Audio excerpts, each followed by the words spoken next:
Start. Hello everyone, welcome back to my channel. Just Coding with Sarthak. In this channel, we discuss about tech, product, career, and life. And in this very special series of podcasts, we have a very special guest with us, Shivi. She is working at a product manager in the product LinkedIn Learning. Today, we will be exploring a lot about LinkedIn and her career to become a product manager. How was she able to break into product management? What her view on product management in general? What, according to her, what's a typical day looks like for a PM, and what kind of sort of responsibilities are there? What's the fun side and not so fun side of the product management in general? And let's understand what are the good to have skills or must to have skills for a PM and how they can grow in their career. We will be discussing all of these things and also about interview experiences, resources to prepare from, and her take on content creation. So stay tuned for that. And if you have not even subscribed to this channel, subscribe to this channel and press the bell icon that near to that subscribe button so that you get a notification every time I put a video on this channel. I hope you will like this video and stay tuned till the end of this video to understand all this information. And without let's start with the video without further ado.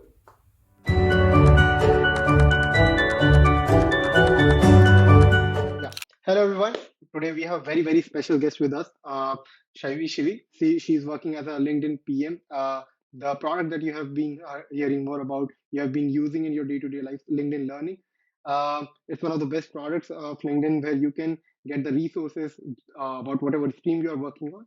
And today we are going to explore more about product management with her. She has been a fantastic person, and I have been following her post for a very long time and getting myself educated with day-to-day things and how I can become a better PM. It's been so much honor that you have given your time, your valuable time for this podcast, and thank you so much for coming in. With starting with the video, I would like to ask, can you tell me a little bit about yourself, your history? Yeah, sure. Thank you so much for having me here today. So it's my honor to be here and share my experience with you all. And thank you for following my content. So always good to have some followers and supporters on content that you created. So as you introduced, my name is Shabi. I am currently a product manager at LinkedIn Learning. So it's a sister to LinkedIn.com that many of you are familiar with. But we create a lot of educational content to help people upskill and reskill themselves. So during COVID, obviously, we see a big surge in people trying to learn different skills from home. And we're employing different educational methods to create different skill offerings to help our learners upskill. Within LinkedIn, I also leads our Women in Product org or initiative as a community lead. So I Mm-hmm. organize a lot of speaker series and coaching circles and etc.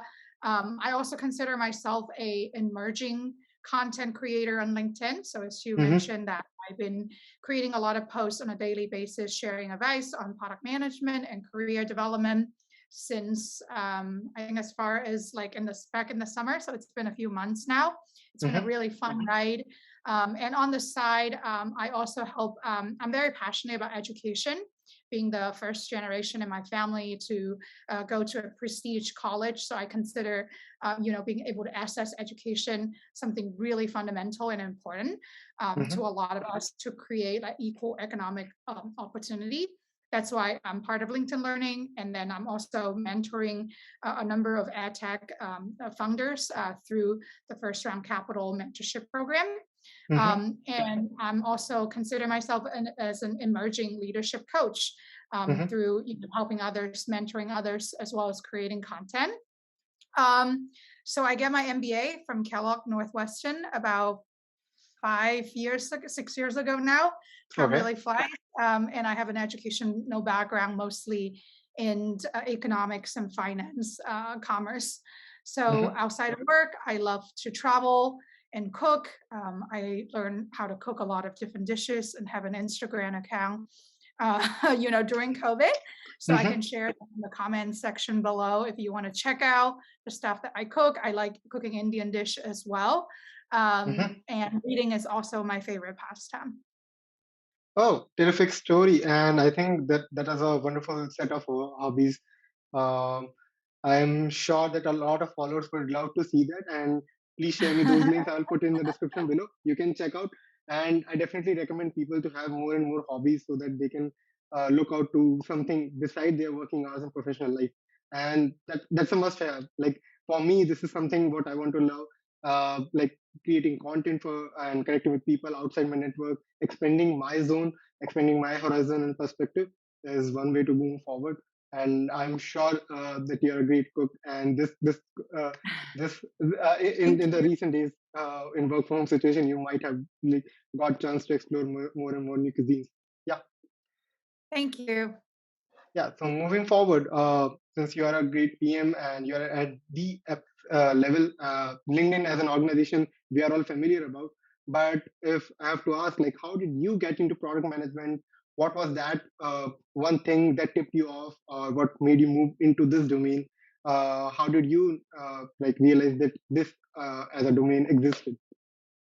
Yeah, actually, it took me a while to develop a conviction for a product. Mm-hmm, I'm not one of the lucky few that just humble into product, out of mm-hmm, school and become like an APM at a company and grow up. mm-hmm, I consider myself a career pivoter or mid-career pivoter in that case. mm-hmm, So I started my job as a consultant out of college. I work for Accenture, where I help companies like Fortune 500 companies develop their digital strategy and mm-hmm, champion their digital transformation initiatives. So I work a lot at the intersection of technology and strategy.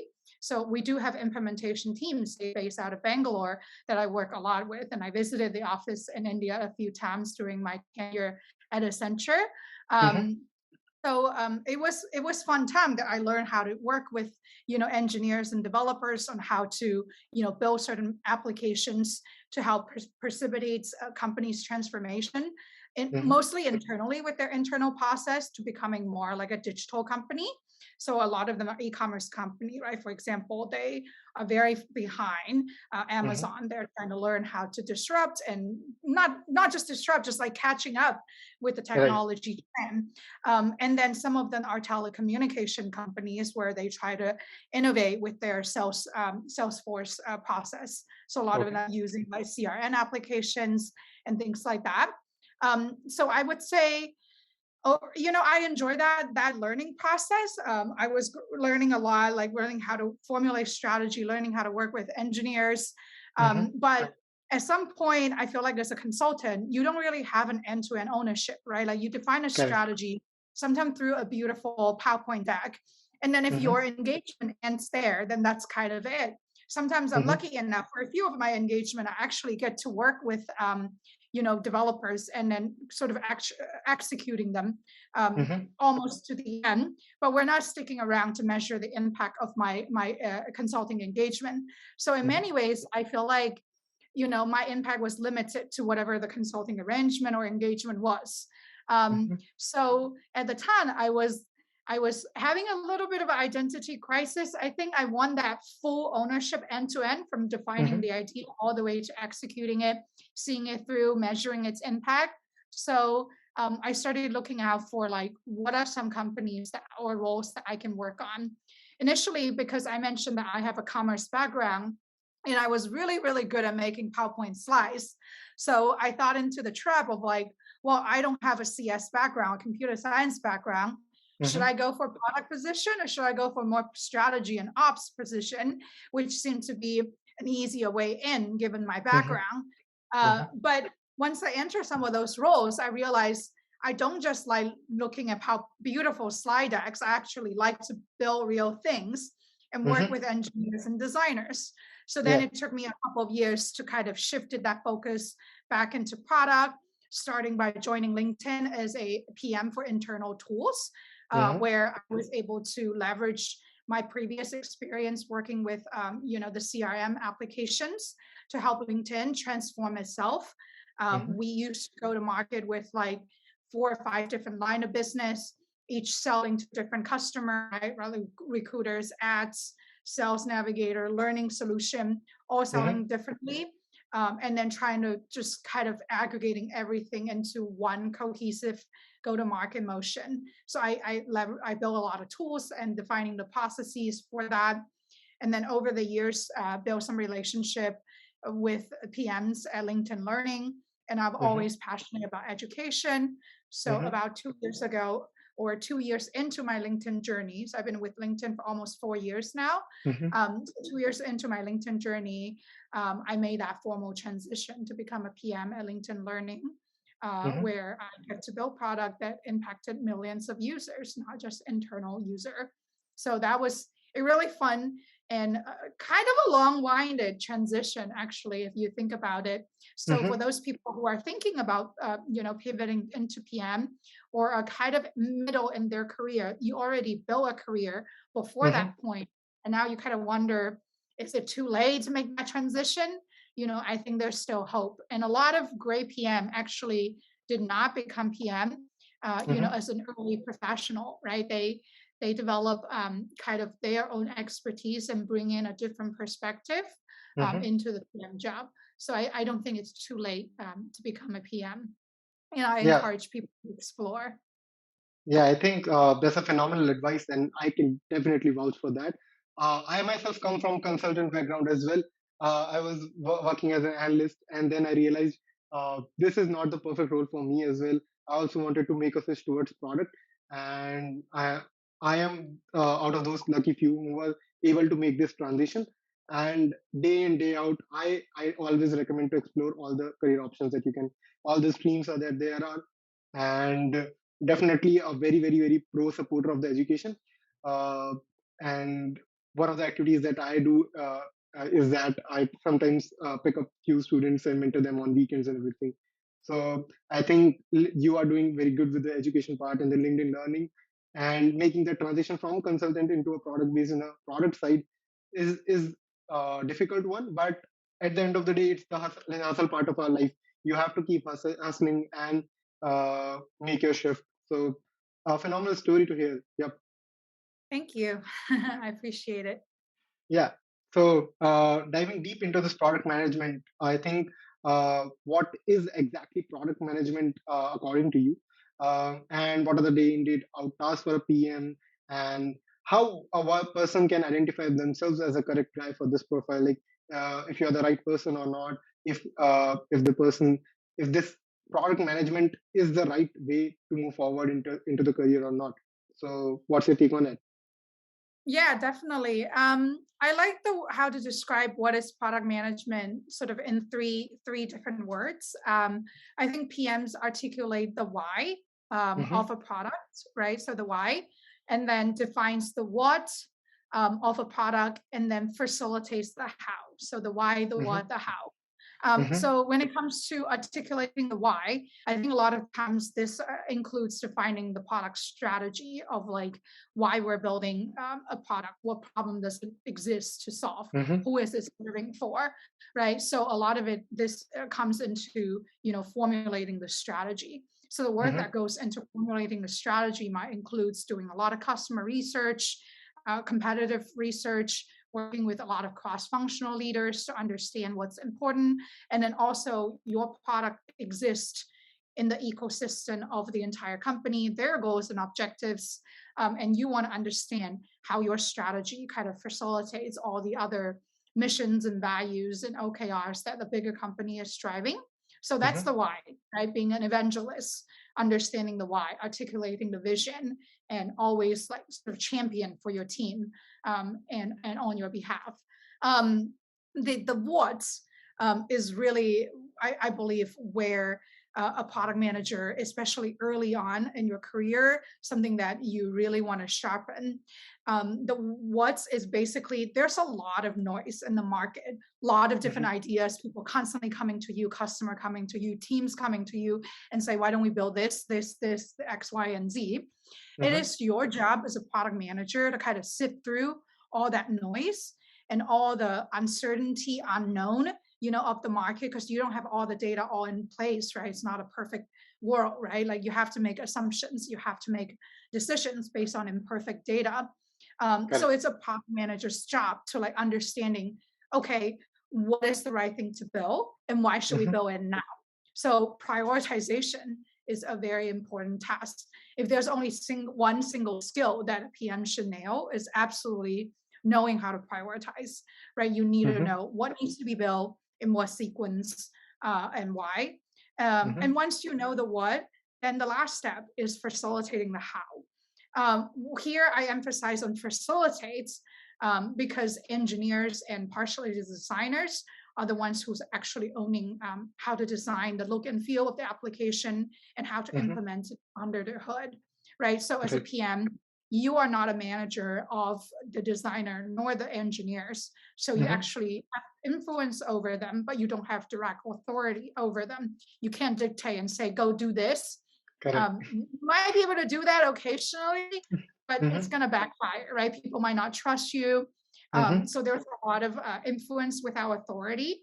Mm-hmm. It's product manager's job to rally a team together, whatever Mm-hmm. team it takes. Sometimes it takes beyond just engineer and designer, right? You might need to work with the marketer to understand how to bring it to market. You might need to work with data scientists to understand what data can support you. How Mm-hmm. can you further prioritize where to focus on first, right? Right. And for me, I work with LinkedIn Learning. So there's a lot of instructors in our content team to design what they want to talk about and what's in the pipeline to publish for different Mm-hmm. courses. Um, so a lot of different stakeholder, and it's PM's job to kind of rally them all together to make that product come together. But each are doing their parts. So you are more like a facilitator. An Mm-hmm. analogy I usually like to use to describe is you're like a conductor in a musical orchestra where Mm-hmm. different artists are playing their own set of instrument, right? Like Mm-hmm. a harp, some cellos, some guitar, different kind of Mm-hmm. guitar, different kind of instrument. As a conductor, you know the music rhythm really well, but you might Mm-hmm. not know any of the instrument, to be honest, right? To be a Correct. conductor, but you know where they need to play, what notes, how fast, how the sequence, so that at the end of the day, under your guidance and facilitation, a beautiful piece of music could come out from the symphony. That is So so I like true. to use that to describe a PM's role. It's like you have that vision for that Mm-hmm. music, that piece of music, or that product you want to ship.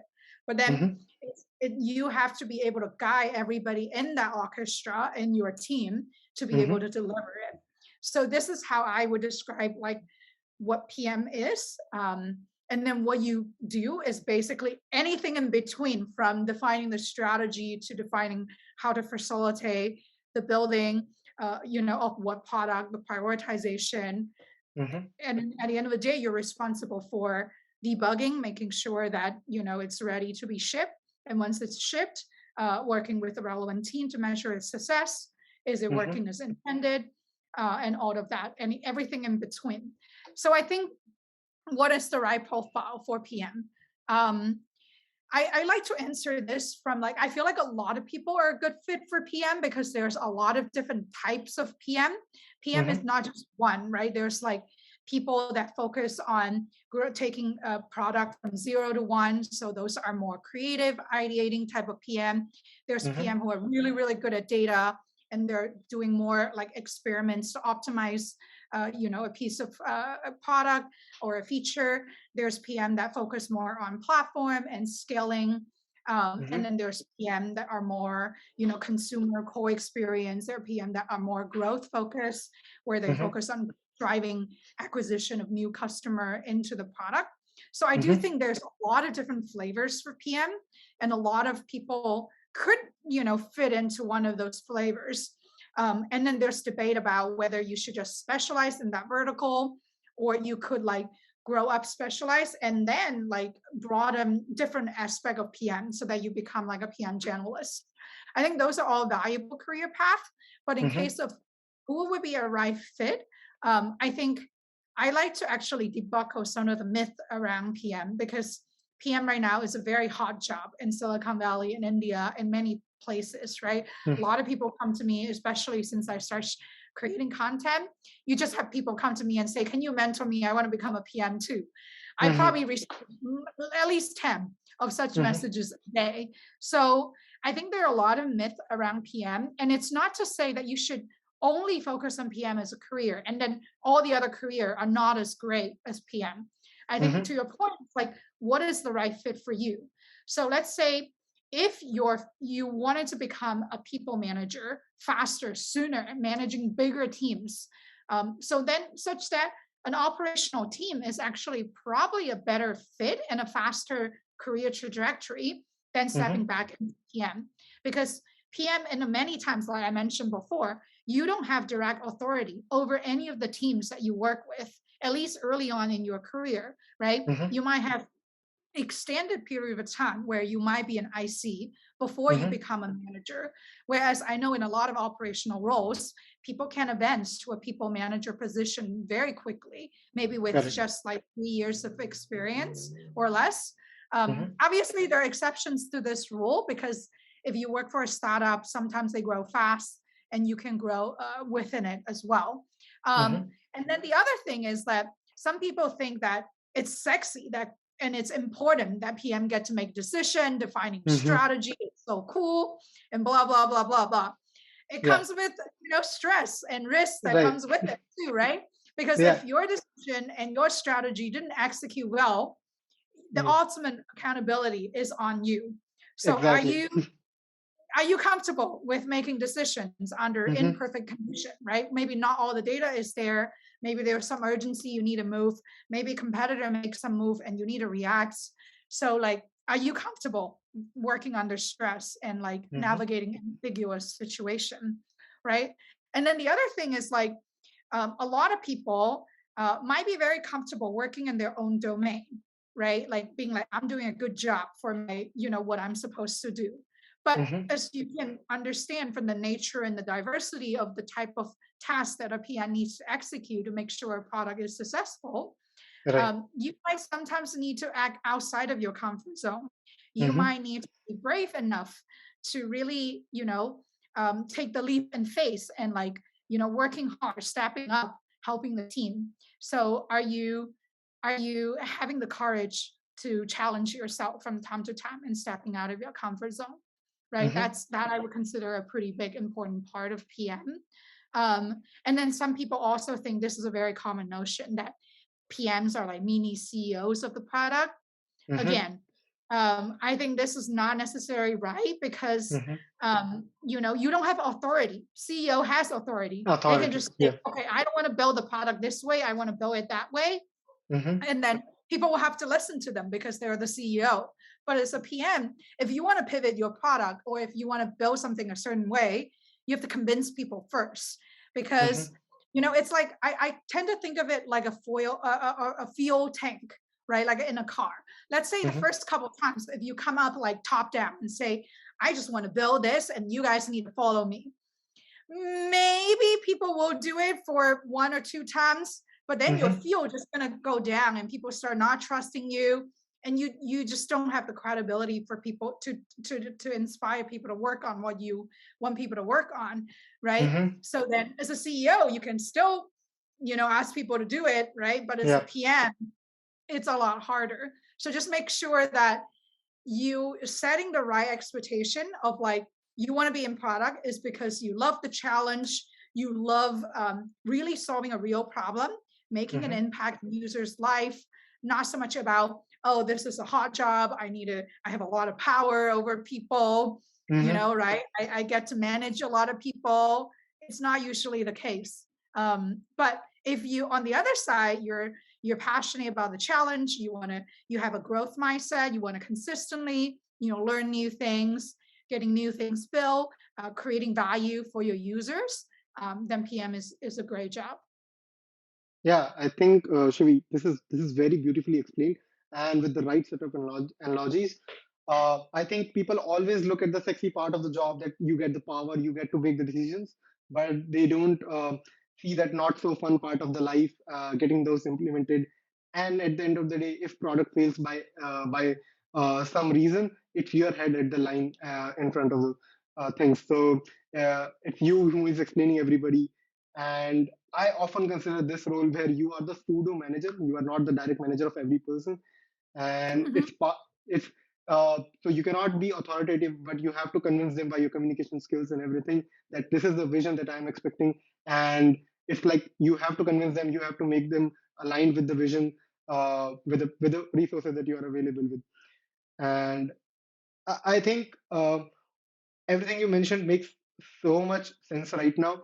the product management is so fancy right now. People are going haywire, like we want to move into product management and do a lot of stuff, but they have not yet explored the job in the right way. What's the actual part of the job, the fun part and the not so fun part of it, and it takes time to get all the things done and every like sharpen your skills and get the right set of order.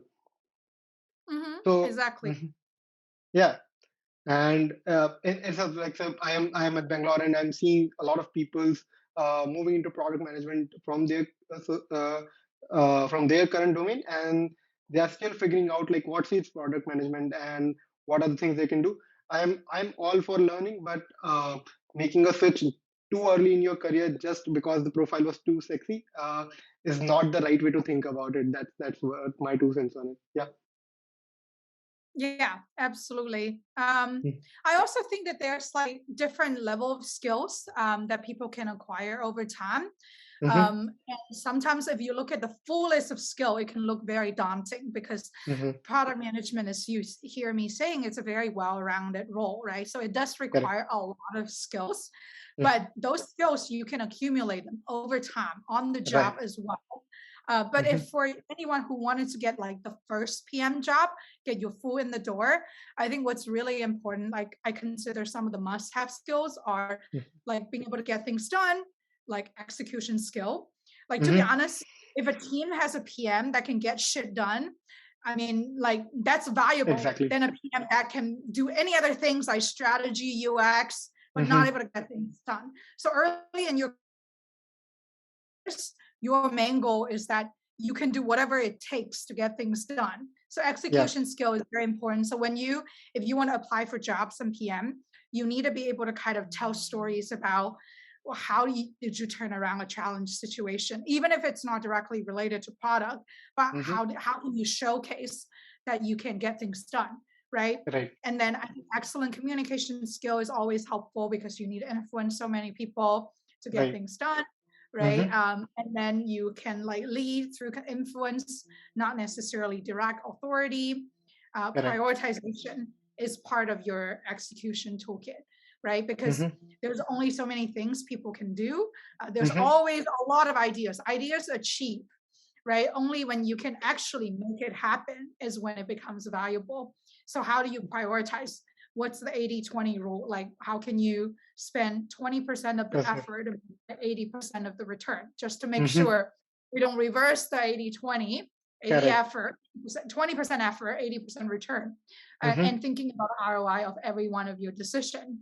So, I think just the basic skill set, right? Like execution, learning fast, communicating well, influence with our authority, being able to prioritize, ideally have some sense of how to measure success. So like Mm-hmm. some level of metric understanding is helpful too. And then everything else that you heard about, like knowing what's the right problem to solve, having a strong sense for what great design looks like, knowing how to develop a strategy, building a narrative around it. I think all of Mm-hmm. that is important too, but they can come later. Like you can learn as a PM on the job for those skills as well. Correct. But very fundamentally, when you are selling yourself, like people are just basically assessing those basic skills. Mm-hmm. So having I guess, a prioritized list of what are the P0, P1, P2 skills Mm-hmm. for becoming a PM, it can help ease that anxiety and overwhelm of like, oh wow, there's so many things I need to do. Right. I think can help people like maximize their chance of becoming a PM. Yeah, I think that is so true. That is so true. And eventually, at the job, you can always go deeper into product management, or like get a sense of the other flavors of it. Let's say you're a growth PM, or you're into data PM, or you're a designer PM. So, and there are always PMs who are covering more in the breadth side of it. Getting the getting all the skills on the breadth side of it is also one way to move forward.